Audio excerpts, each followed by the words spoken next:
So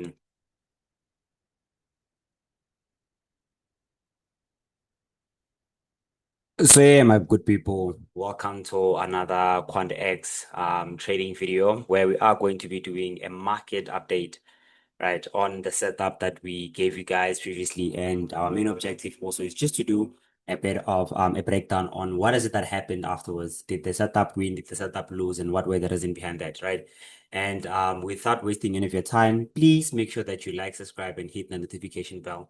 Share the video to anyone that would need help and would actually learn a thing or two from this video. And then also, I'd like to engage with you guys in the comment section. Please try by all means to engage with me in the comment section. What is it that you'd like us to drop and what are the things that you guys need help from? And then another thing is, do not forget that the QuantX trading room has less than, I think, 2 seats remaining, right? And for those of you guys that would like to be part of this program, it's only $70, which is 50% off. It's not 20%. The program is like 130 dollars. And listen, we are actually going to be doing greatness, man. We are actually going to be taking over. And main objective, like I said, is to make sure that we turn your trading account into a consistent income, right? We make sure that you get proper risk management plan. We make sure that you actually get a proper service from us. Right. Main objective is to help you guys pass your prop firm, show you guys how to flip accounts, and just be transparent as hard as you can, man. And make sure that you take yourself a seat. And I'm genuinely looking forward to working with some of you guys. But without wasting any of your time, let's just get back to our main objective for today, right? So previously we had this gold analysis, right?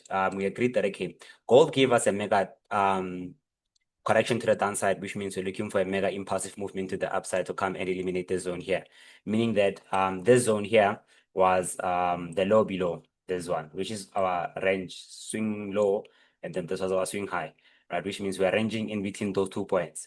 And then at the moment, we use this supply zone here to drive the value of price to this demand area here so that we can look for buying opportunities from this level here and then impulse with price to the upside to come and eliminate that area. And then let me just do a bar replay so that you guys can be able to see what happened. So price came, give us a tap, and then we eventually did what? We hit our take profit, right? Our main take profit is this first high, and then the one, the supply above, right? That's take profit one and take profit number two. This one, I don't really recommend people to actually take this type of trades. These are internal mid entry points, right? The only trade that you can hold till take profit is the one that you find either at this level or the one that you find either at this level here. The ones that are in the middle, please make sure that when you take these types of trade, target the first high and then target the high above this one, right? Because one thing that is most likely to happen in these types of setups is that price will give you an internal retracement afterwards before it actually pushes up. Sometimes it won't, it's just gonna keep on pushing. But if there's no price momentum behind that setup, believe me, price has like 80% chances of retracing back to your entry level. And you don't want to hold the trade and see maybe a specific profits, hold it longer, and then it goes back to entry. Then you close the break even, yet you're on a winning trade, right? And then from there, let's see what exactly happens, right? I'm one individual since our price is on a correctional structure. What were the ways that we could actually take this type of setup here? How were we going to actually look for selling opportunities within this level here, right? Because we know one thing. We know that price is eventually going to do what? It's eventually going to come and tap into our point of interest, which is this demand area here.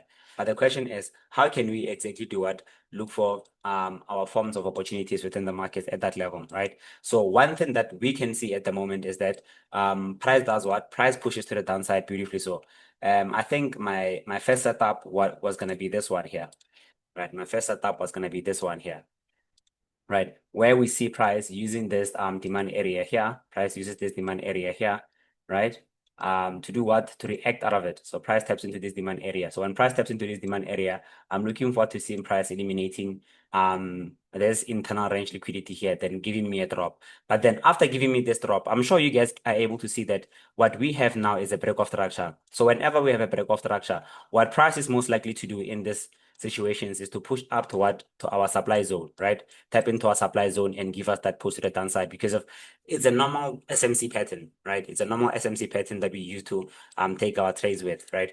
And then from there, let's see what exactly happens. So what are we doing? Using this demand area here to drive price to a supply zone. Then we can scale down to a 3 minutes time frame. right? And then possibly enter using this level here. Let's check 2 minutes. Okay, and then 1 minute. So this is going to be our entry level here, which means you're going to be looking for selling opportunities somewhere around this level here, and then have our stop loss possibly resting around this zone here. Or take profit, like I said, it's the second low, right? It's the second low. And then we can go back to our 5 minutes time frame.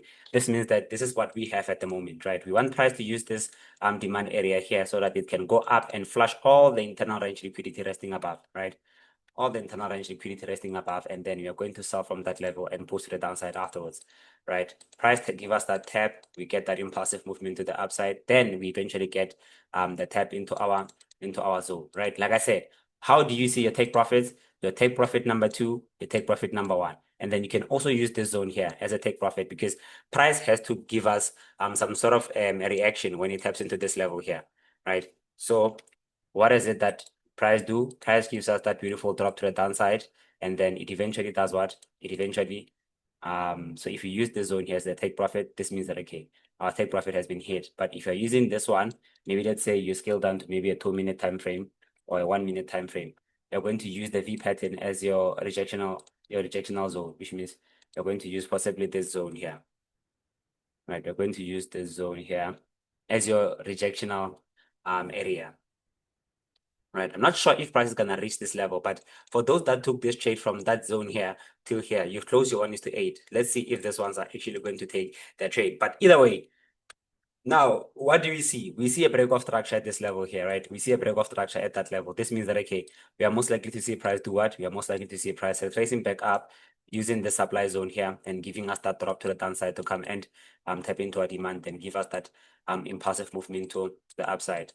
So do you see that the guys that didn't close their trade when price broke these two lows, they didn't close the profits, right? They didn't make any profits because price is gonna sort of reverse back to the level that they entered from, and then they're eventually going to panic and close the trade, right? Hence why I said it earlier on. I was serious about it. That please, guys, close, especially if it's not the first entry. You can only hold this trade until this zone, but the mid ones take this trade to this zone here, exit, and look for another setup, right? And then for this setup, what we can easily do is let's scale down to another smaller time frame, 1 minute, and see if there isn't any form of supply. So if there isn't any form of supply, we can easily use our fib level, right? We can easily use our fib level, take it from that zone to this low here, and then go for advanced level. So which means that for our fib level, we can come and use this zone here as our point of interest, right?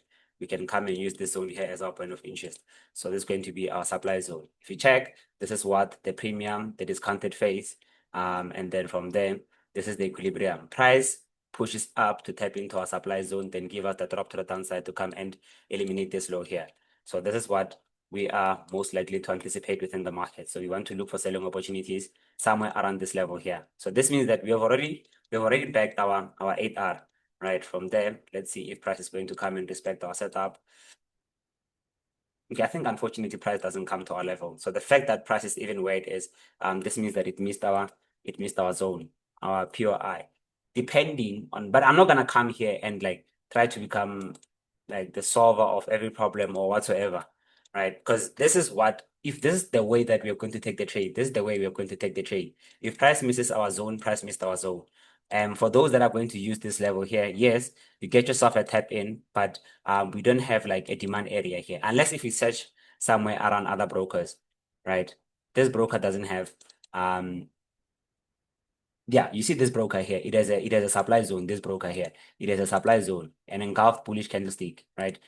This is the supply zone. So which means we can easily come to that other broker and say that, okay, the same level as this one here, we can actually look for entries from, have our stop loss resting there, instead of going for like the fib level. Guys, please normalize shifting from broker to broker when it comes to analysis, right? Because I want you guys to see something. You see how many goals do I have here? Because of these guys print different candlesticks, these guys print a lot of different things, right? So it's best for you guys to actually use all these different brokers so that you can see if there are the zones that you're looking for, right? They have the zones that you're looking for. Then from there, we can easily go and target that zone. Price does what? Pushes beautifully so, gives us that tap on our main demand area. Like I said, when we buy from this demand, where exactly are we targeting? We're looking for buying opportunities to come and eliminate the supply. Nothing more than this. We just want to eliminate the supply zone. Then from there, price impulses up, and then it eventually does what? It eventually pushes up to go hit our main take profit, which is this one here. So our take profit was hit. Now, what happens afterwards? Price changes afterwards, right? So now this is what happens yesterday, and what were the things that we were most likely to anticipate. So this means that this setup was a successful setup. The question now is, what happened afterwards? So let's clear everything and go to a 3-hour time frame. When we go to a 3-hour time frame, there's something that is very interesting, right? When you go to our 3-hour time frame, okay, you see another thing is the broker again. This broker doesn't show us what we need. Let's remove the analysis from here. When you get to a 3-hour time frame, we can see that, okay, price is pushing to the upside, and then there's a supply zone here. Most people are looking forward to doing what? Most people are looking forward to selling from this supply.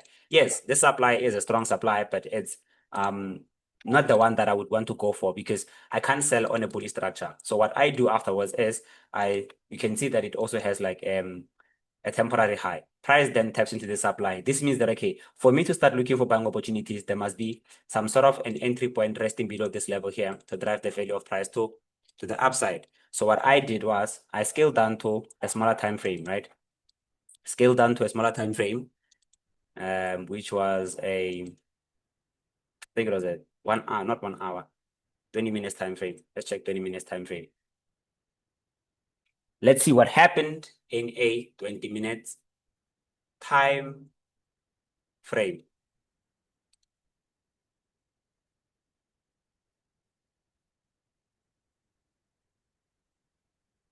Just a quick reminder, please do not forget that the Red Print Trading Room has 2 seats remaining. And if you'd like to catch the analysis that I'm currently breaking down for you guys, and you want to be part of our group, make sure that you secure yourself a seat. And come, let's make those payouts. Come, let's pass those accounts. Come, let's flip those accounts and actually show you how you can grow an account from whatever amount of capital that you are possibly going to fund, whatever that you would want to target, right? Without wasting any of your time, let's get back into our analysis. So like I said, we are using this mega supply zone here to drive the value of price back to the downside so that we can look for a buying opportunity somewhere below. So this means that, okay, this was the level that I had actually. So this was the level that I had. I had this zone here as my demand zone. And then if you check, everything makes sense, man, right? When it comes to like pure supply and demand, everything aligns with pure supply and demand. Let's just use the zone here as a demand area. So if you check, this is the discounted phase, this is the equilibrium phase, this is the premium zone, right? Which means price can easily come and tap into a mid zone, drive to a supply area, and then push to the downside to the discounted phase, tap into that discounted phase, and start giving us that push to the upside. I don't know who taught you guys supply and demand, but this is like the real structure of supply and demand. Selling highs and buying lows, right? From there, what does price do? Price crashes to the downside. Guys, this thing is it's quite straightforward, right? It's quite straightforward. The minute you see something like this, just know that we are most likely to come to a supply zone, right? We are most likely to come to the supply zone here. So this means that, okay, this would be your inducement, right? This would be your inducement level. You see, I'm doing exactly what I did here. I'm selling the correctional structure. I'm selling the correctional structure to the demand area also. These are B setups, are not like A setups. These are B setups most of the time. So which means you can take this trade from here, have your stop loss resting somewhere here. Your take profit can be at this level here. Then what exactly do we see within the markets? Price comes in, and then what happens? It gives us that tap into our supply zone. And then what do we see afterwards? We see a beautiful drop to the downside, right? We see a beautiful drop to the downside to our POI. And like I said, you can also do the same thing. You see that you're on a correctional structure. Look at what's happening here. We have a supply zone here, right? Which means there's another opportunity for you to look for selling opportunities, right? There's another zone for you to look for more selling opportunities. You have another zone here also, right? You have another zone here also, right? You can easily look for selling opportunities within these 2 levels here. So this can be how you can take your trades, because you are just continuing with the structure of price. But one thing that I want most of you guys to understand is, guys, you see, when you sell within this level here, or when you're gonna be counter trending buys, it's not simple. You need to understand how and which zone is going to hold, right? Because it's not every zone that holds, right? It's not every zone that holds. From there, what is it that happens? Price pushes down to actually tap into our point of interest. So what does this mean? This means that, okay, we should now start looking for buying opportunities. We should now start looking for buying opportunities from this level here. We can now start looking for buying opportunities from this level here, right? And then where is our target? Like I said, our target is above the supply zone. So which means this is where we are targeting. And if you check where price is now, this is where price is at the moment. So what is it that I'm anticipating at the moment? What is it that I'm anticipating is I'm looking forward to seeing price eliminating this level here, right? Either this level or this one, right? But let's scale down to a smaller time frame, maybe a 3 minutes time frame. Okay, I'm looking forward to seeing price eliminating this zone and using the supply level here. There might be a supply level possibly on a 2 minutes time frame. This is me making like a price analysis in front of you guys, right? So this is my next setup. This video is gonna be uploaded in like few minutes from now on. I'm recording at 2 minutes to 2 o'clock South African time. So which means possibly when you see this analysis, it's gonna have already played on. So I'm selling that level so that I can do what? I can possibly come and buy below, right? I can possibly come and buy below. So this is the area that I'm looking for my opportunities from, right? So I'm looking for something like this within the markets, right? I'm looking for something like this within the markets. So this is what I'm looking for. Do you see why I say that it's never safe for you to actually use the mid zone entry points for like the overall target? Because imagine if you bought somewhere here, right? Yes, you're gonna be in profits, but if you held this trade until this zone, look what happens afterwards. I'm looking for a mega drop. This means this trade is gonna be eliminated eventually. So mid entry points, go for target-based zones. And but guys, I want this zone to work, but I have two zones actually. I have two zones. Either we're gonna come and eliminate this whole entire level here, and then we're gonna sell between these two levels here. So these are the two levels that I want to sell from. Right, these are the two levels that I want to sell from. But I think this one is more convenient, this one here. Price is most likely to respect this supply zone. So I'm gonna take the trade and then send it to my guys and see what we can do. So the reason why price is buying is because of it found what? A demand area here. So you're gonna sell that supply zone and push to the downside afterwards. So without wasting any of your time again, hope you guys enjoyed this video, and I'm looking forward to doing more of these videos here with you guys. And happy trading. Do not forget to join the QuantX trading room.